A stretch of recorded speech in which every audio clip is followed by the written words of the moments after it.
Salve, você está no terceiro milênio e a cultura do terceiro milênio, a cultura racional do livro Universo em Desencanto. Os homens nasceram no mundo, mas é preciso notar que o mundo não é dos homens, não é dos seus habitantes. E por o mundo não ser dos seus habitantes, é que nem tudo eles podem resolver. Doutor Carlos, os homens não podem resolver tudo, né? Resolve muita coisa com a ciência, com a medicina, com o poder bélico, resolve muita coisa, mas essa muita coisa, no fim, fica tudo resumido em nada. É um saber que não evita o sofrimento e não evita a morte. É um saber que não responde de onde nós viemos e para onde nós vamos.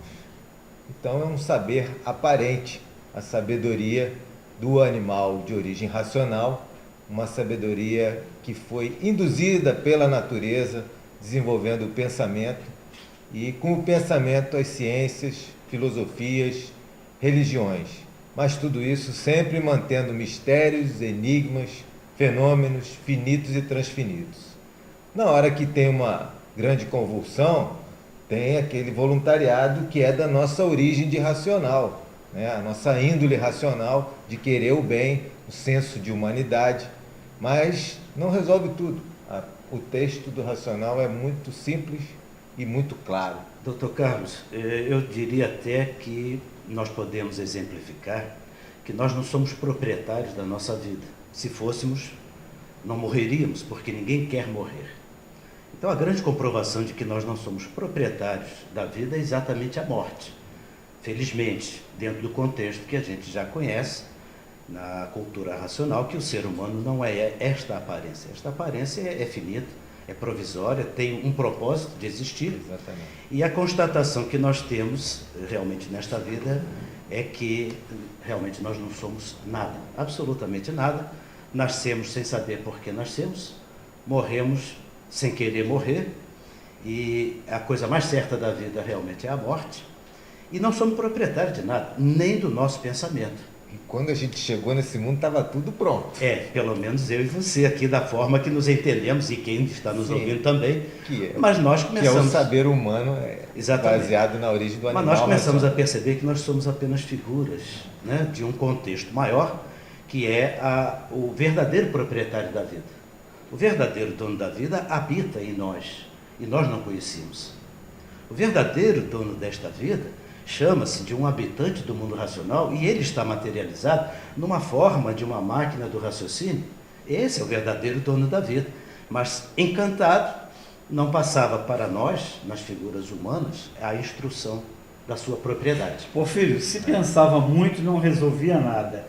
Ou resolvia algumas coisas, mas não se resolvia tudo. O pensamento... Por quê? Porque o pensamento não era para resolver. O pensamento, a gente pode até falar um pouco mais sobre a questão do pensamento, porque a gente se identifica com a tal questão do penso, logo existo. Associamos a nossa existência... Penso, logo me confundo. Penso, logo eu já sei porque não existe. Porque o pensamento ele é tão fora de nós, as pessoas se julgam donas do pensamento, mas se nós fôssemos proprietários do pensamento, a escrita não precisaria existir. A gente não precisaria escrever nada, porque lembraria de tudo. O pensamento seria nosso. Mas como o pensamento não é nosso, e eu sei muito bem disso, eu gosto de escrever também, para não esquecer aquilo que não me é de propriedade. A grande questão do ser humano é que ele não é proprietário daquilo que ele pensa que é. Nós nos julgamos com uma autoridade, com uma soberbia, com arrogância, que uma série de coisas. Nós pensamos que somos donos de tudo, né? Do mundo. Esse é o pensamento traidor. O pensamento foi feito com essa finalidade, nos dar a percepção de que somos donos e nos mostrando que não somos. Na velha antiga academia lapidação, na antiga academia chamava-se isso de paradoxo, né? É o paradoxal. O pensamento dá aquela reflexão nula. Hoje nós podemos dizer isto porque o pensamento já era na evolução da humanidade, viu? Já morreu, já passou a fase do pensamento. Nós hoje estamos na fase do dono da vida. Agora sim, quando a pessoa, hoje, pela cultura racional nós sabemos isto, a pessoa que passa a conhecer o dono da vida, que é este habitante que está materializado em forma de máquina do raciocínio, aquela arrogância, aquele viril humano que foi nos induzido pelo pensamento falsamente, ele se torna real porque aí conhece o dono. Que o verdadeiro dono é aquele verdadeiro habitante, o verdadeiro ser, e não o pensador. O pensador não é dono de nada, por isso pensa, mas o raciocínio é o dono. Ô filho, mas as pessoas pensam e dizem que estão raciocinando. Essa é a maior enganação, com todo respeito aqui ao meu colega de academia, porque eu também sou. A maior enganação que o pensamento fez na cabeça do ser humano é dizer que o pensamento é raciocínio. René Descartes foi realmente o grande culpado da filosofia cartesiana, que adiantou para o ser humano a questão do raciocínio. Próprio Piaget também, dentro da psicologia, falando no desenvolvimento do raciocínio, porque o pensamento induziu o ser humano a perceber que ele tinha raciocínio. A questão o raciocínio não funcionava. O que funcionava era o pensamento. E o que eles chamam de raciocínio matemático é um pensamento concreto, desenvolvido. Cartesiano, apenas pensamento. A própria instituição do cartesianismo, né, da René Descartes, quando ele vem falar sobre essa questão mente e corpo, ele abdica do conceito de Deus. E ele sabia que era uma das substâncias que compõem o universo. Deus, a matéria extensa, a res matéria, e a res invisível, né, que era o pensamento, né, como é que ele chama? Não está me vindo aqui a res pensante, uma coisa assim. Então, ele institui as três coisas, as três substâncias que compõem o universo, e dessas três ele trabalha com duas apenas, cartesianamente. A parte do raciocínio, que é a parte de Deus, ficou obscura na ciência, na filosofia dos homens, na filosofia do pensamento, das religiões, das próprias religiões mesmo.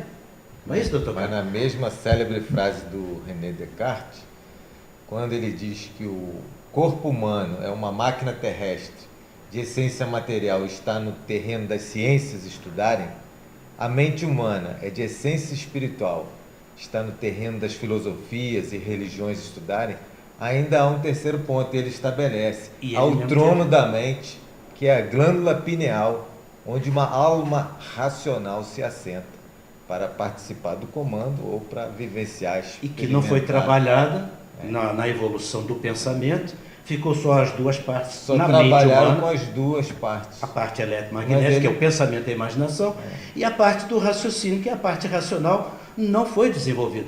Ainda tinha que chegar a fase, e a fase chegou. Embora ele apontasse para a glândula pineal. Apontava sim, mas ela não foi usada, porque... não estava na fase da natureza. A parte do pensamento, você tem o lobo direito, né? Eu não sou médico, eu sou químico, mas eu sei que a gente usa o lado direito, o lado esquerdo, e a pineal, que está bem lá no centro, que vai dar a sensibilidade do raciocínio.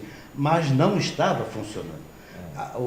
A filosofia cartesiana, ela antecipou o que ainda não estava acontecendo.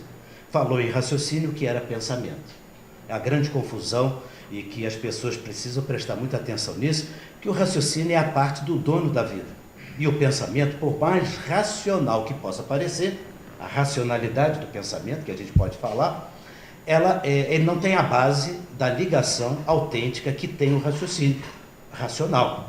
O raciocínio racional, não o raciocínio do animal. O raciocínio do animal na verdade, ou continua sendo, o pensamento, a imaginação. É chamado de racional fenomenal. O fenômeno, né? Isso fica preso dentro desse encanto, que o nome do livro já diz, né? Mas a intuição do dono da vida, e aí é que vem a parte mais bonita da humanidade, a história, que é a premonição que está dentro de nós, dentro da humanidade ao longo do tempo. O dono da vida, que é o raciocínio, que não está em função, ele quer, porque quer, e o pensamento lapidando, aperfeiçoando, evoluindo, mas ele não pode atuar sobre o aparelho, que é o ser humano, na forma material.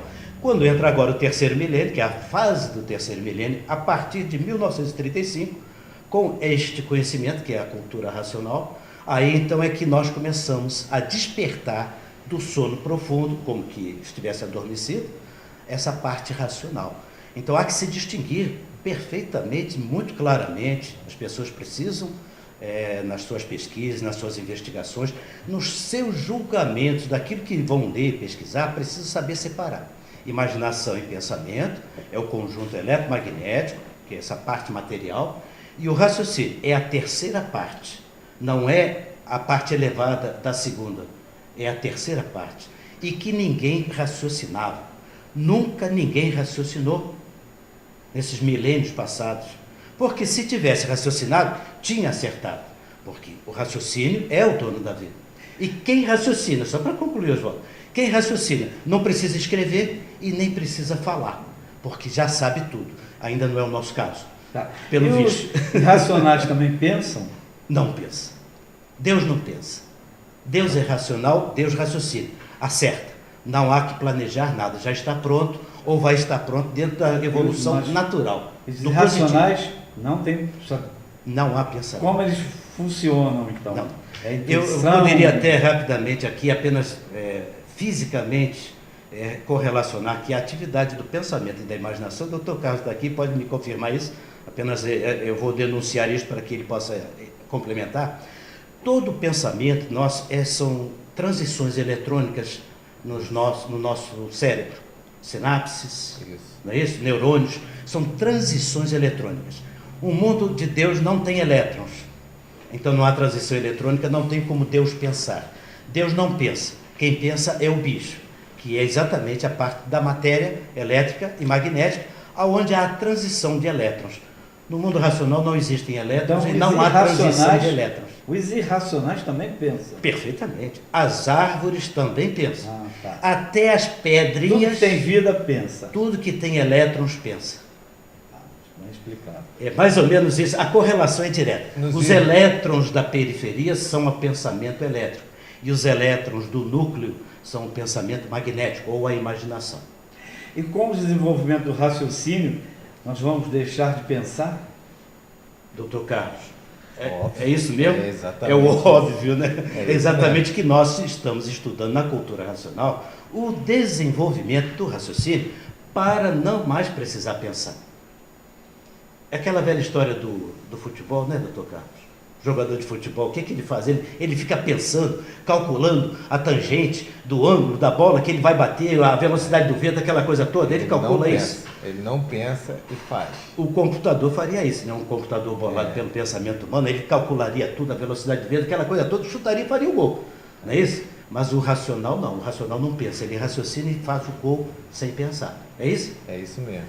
Fizeram uma pesquisa muito interessante quando os neurocientistas conseguiram fazer aquele capacete de ressonância magnética, né, para fazer as imagens do cérebro, e convidaram um golfista campeão. E apostaram, não, o cérebro dele vai estar fumegando de tanto pensamento. E não, ele visualizou, usou um pouquinho a máquina da imaginação e visualizou e fez a tacada certinha, sem pensar, em estado de não pensamento. Aí depois botaram o pessoal que era da escolinha de golfe, ainda pensava muito enquanto estava aprendendo no início. Depois, quanto mais sabia, menos pensava. Então, quem sabe não pensa. Aí é o dom natural. O raciocínio é o dom natural, não é isso? A pessoa que faz uma música, que compõe uma música, né? A letra, a música, é o dom que ele faz. Aí já fica mais refinado esse exemplo da música, né? Não é? Porque entra uma transmissão da parte invisível, depois a irradiação eletromagnética. Nós só teríamos que saber separar que o ser humano chama de natural é o natural condicionado por esse desenvolvimento das artes. É um natural artificial, é uma arte que o pensamento criou. Esse é um natural. A natureza tem o seu natural também, que é degenerado, deformado, porque é uma natureza de transformações. Mas o verdadeiro natural, que é a terceira instância do que é natural, o verdadeiro natural é racional, é positivo, nem bom nem mal. Porque o bom é elétrico, o mal é magnético, a racional não tem nem bom nem mal, é o certo. Então o verdadeiro natural é uma coisa só. Porque muita gente questiona, a cultura racional é a cultura natural da natureza? O que é natural da natureza? Exatamente isso. Este é o natural verdadeiro, não é o natural degenerado, deformado da natureza, nem o natural artificial. É o natural verdadeiro. Então nós temos 3 maneiras de ver o que é natural. Então quando as pessoas falam, isso é natural, a morte é natural, ela é natural da degeneração e da deformação. Do racional, não. O natural do racional é a eternidade e não a morte. Não morre. Então o verdadeiro natural é não morrer. Então, esse natural da morte, de morrer, não é natural verdadeiro, é o natural aparente, provisório, da natureza em transformações. E que o natural artificial, que é o pensamento e a imaginação do ser humano, dá uma reflexão totalmente nula sobre isso. Daí o sofrimento. Mas esse sofrimento acaba sendo benéfico, porque nos lapida e nos conduz exatamente a essa percepção do não pensamento, do terceiro milênio. E o nosso programa aqui está aqui para despertar as pessoas exatamente neste sentido. Vamos migrar para o terceiro milênio. Nosso tempo está acabando, vamos falar mais em outro programa então sobre Voltamos a falar assim, certo? Que eu acho que é bem interessante e vale a pena. Obrigado pela sua audiência. Tchau.